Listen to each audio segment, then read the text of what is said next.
welcome back, Natalie, to the cemetery here in Oviedo.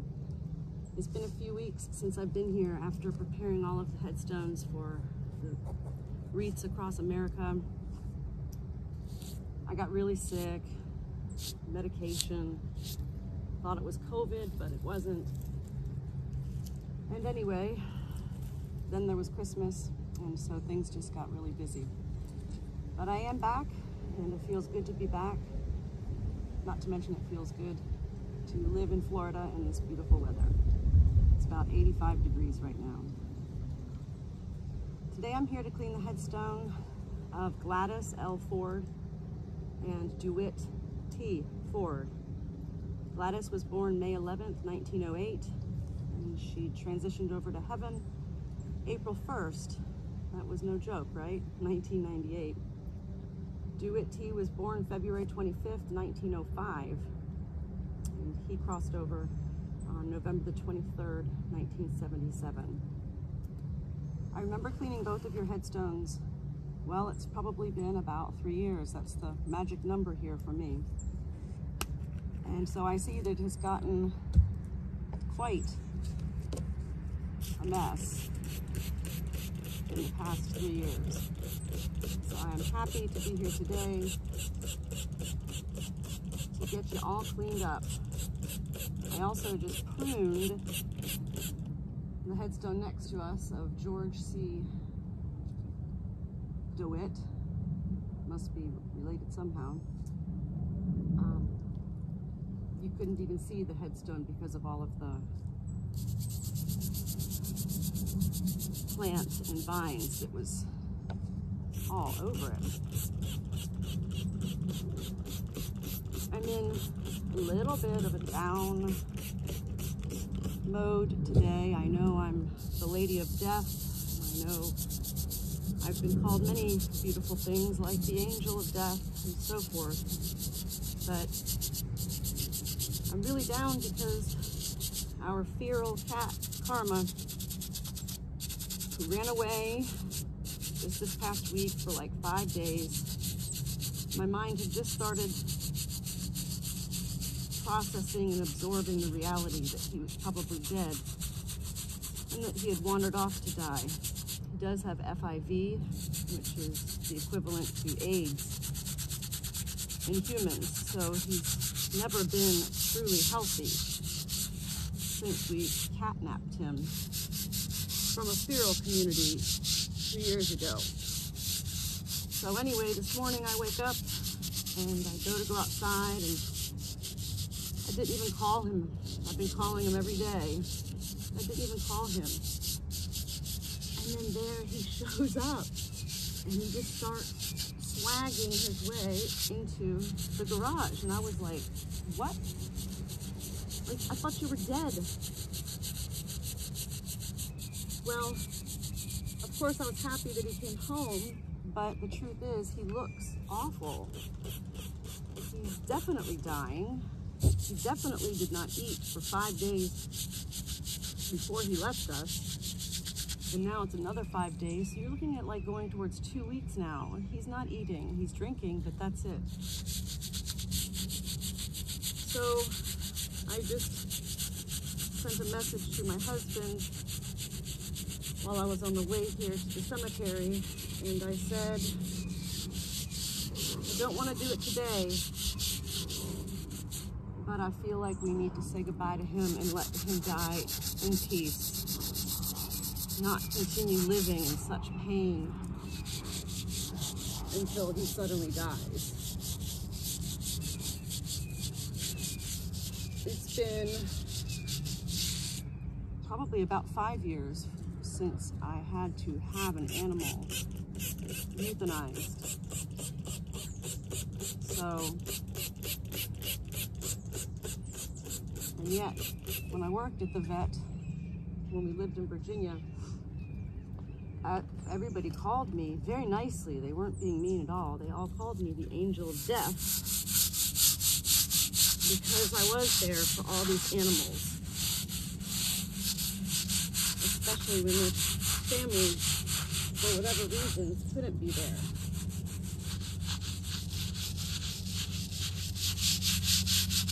I wish I could be Karma's angel of death in our garage and just hold him and have him die in my arms. But I don't think that's, in my experience, realistic.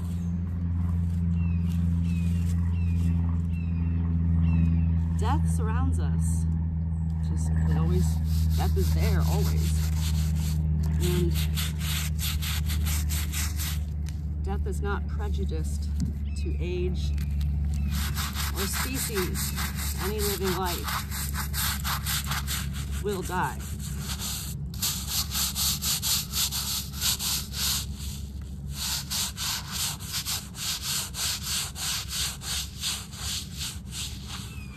My parents, when I was with them several months ago, found out that their dog, Elmo, had congestive heart failure.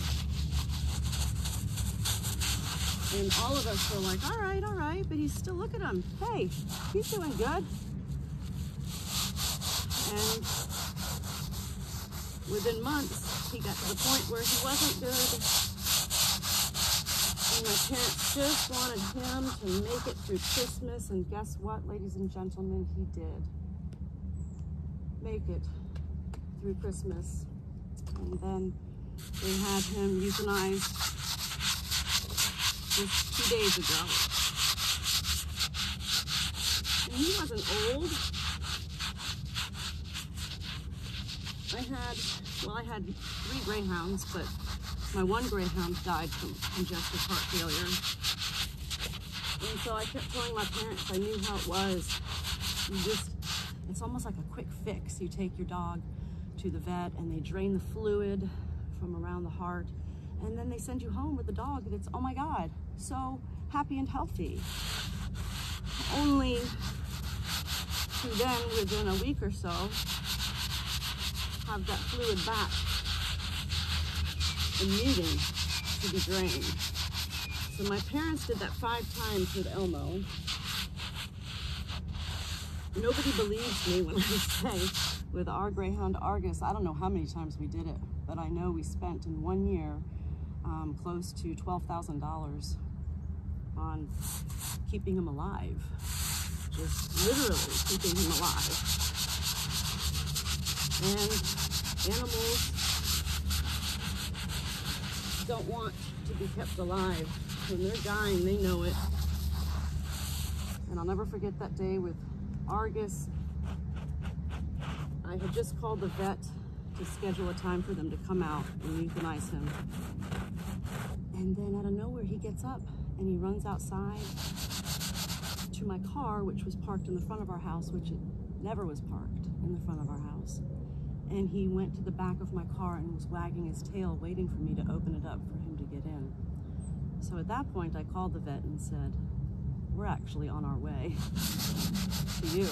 You know, we couldn't wait till the afternoon.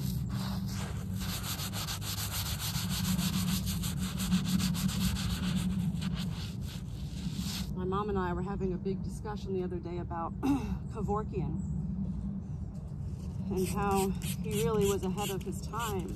And I believe what he was doing was, for the most part, good.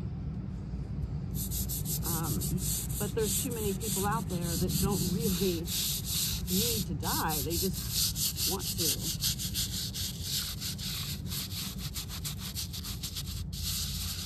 So humans don't have that option as of now to say, take me to the hospital so I can die.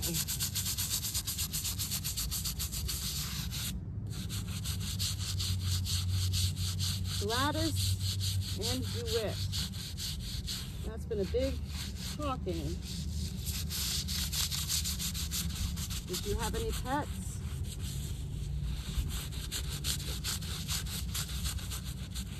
Or anybody who in life was ready to die but just wouldn't?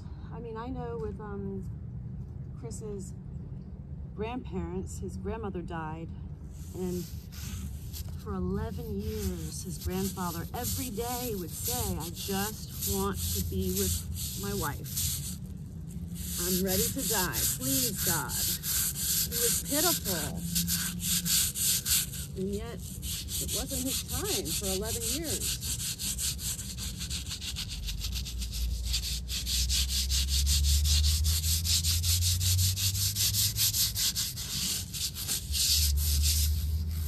I remember learning when I was a really little girl that you can't make deals with God.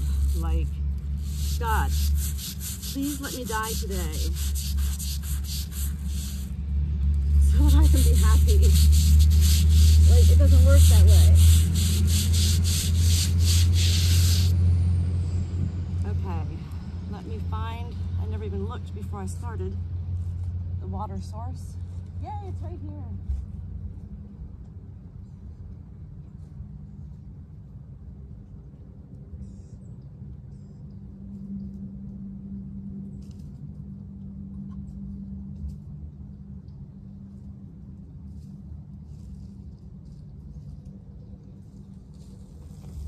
And it works.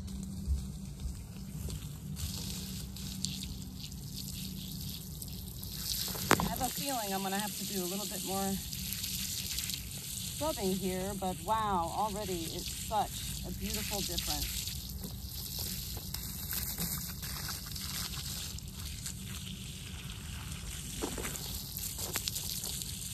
All right, so yeah, just a little bit more scrubbing.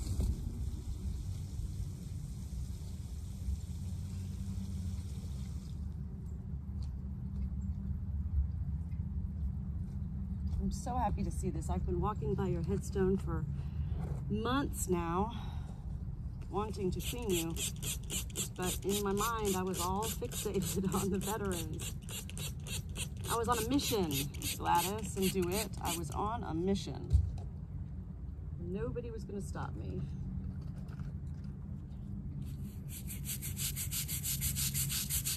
So we'll just do one more quick scrub here.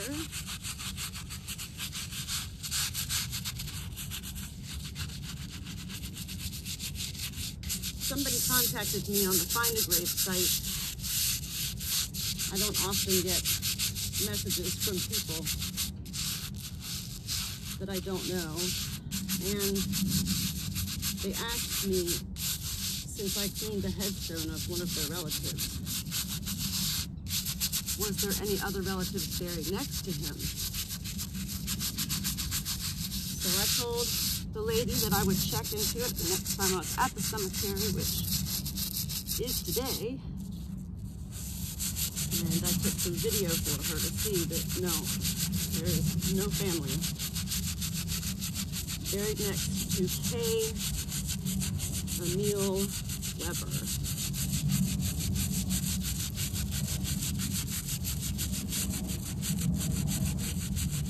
It does feel good to be back here. I had one of my friends recently say to me, oh, so you cleaned 500 headstones, so you're ready to stop now, right? Like, what's the point of you continuing to do it? And I said, what? The point has never been about numbers. It's been about doing something good and feeling good while doing it. So I told her, so long as I shall live and be able to, I plan on cleaning headstones for the rest of my life.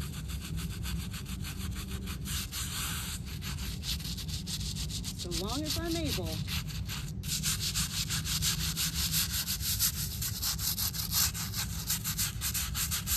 And hopefully that'll be a nice long time.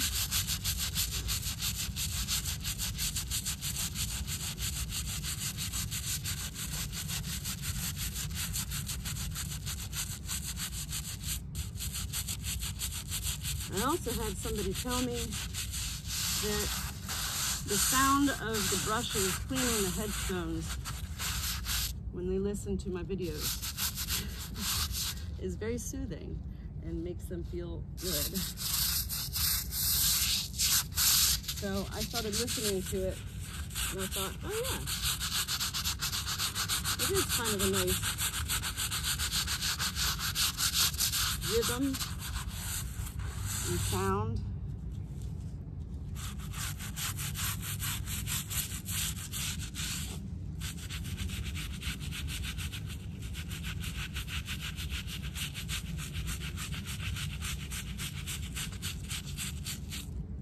So I think this should be it.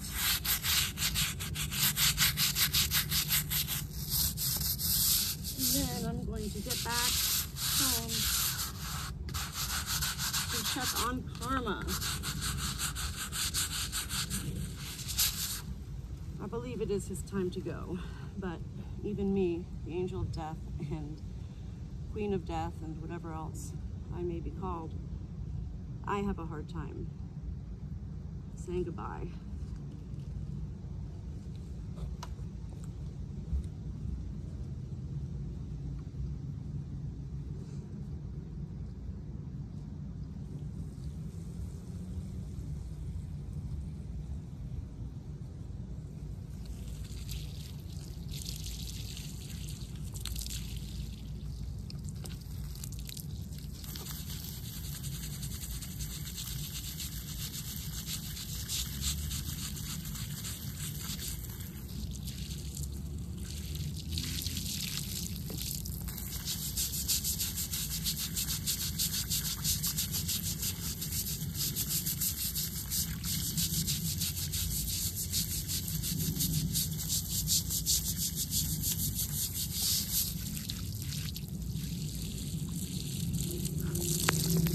Sometimes these the indents of the letters and flowers and whatnot, they look like they're dirty, but it's really just like the 3D background color.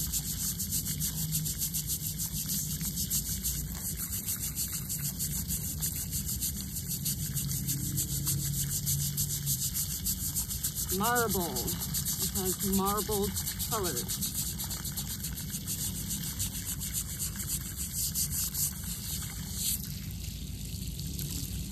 That looks so good.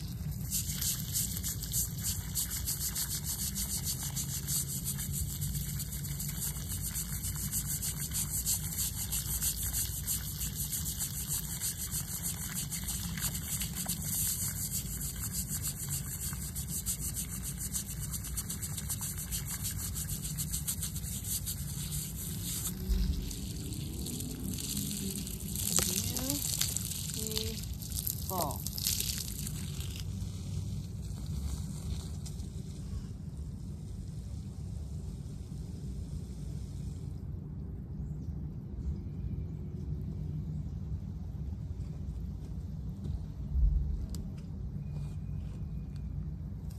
I think I have to clean these angels too, huh?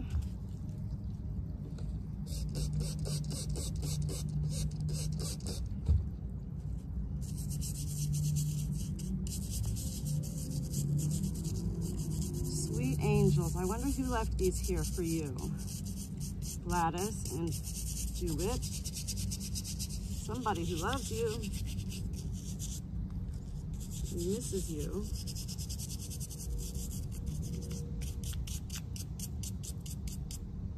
Angel number 1.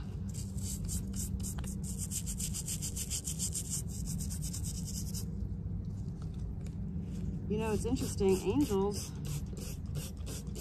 are often, more than often, harder to clean than the headstones.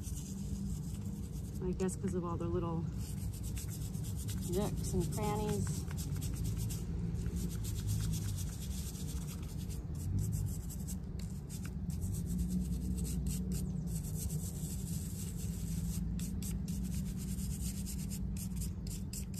Well, I'm happy to be back.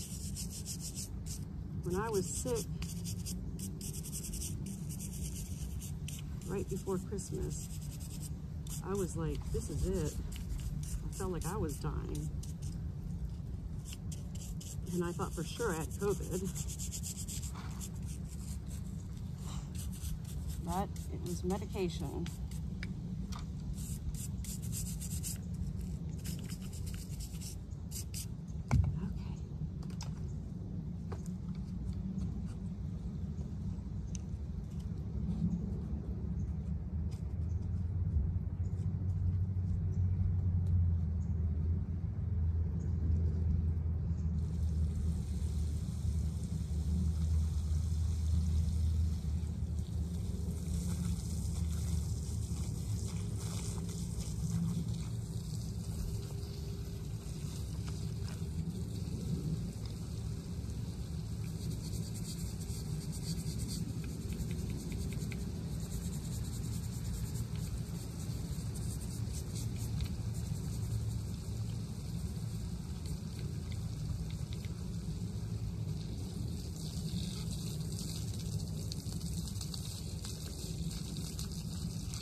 I'm gonna put a couple of new flowers in here for you as well. Mr. and Mrs. Ford.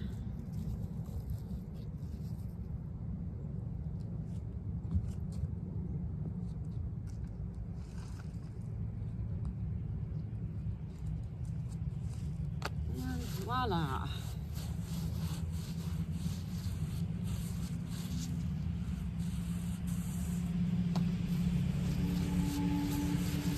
Beautiful headstone. Gladys and Dewitt, thank you for sharing in this time with me, listening to me talk more than listening to you talk. I hope you both are living in eternal peace in heaven, a place where only angels can truly know. Thank you.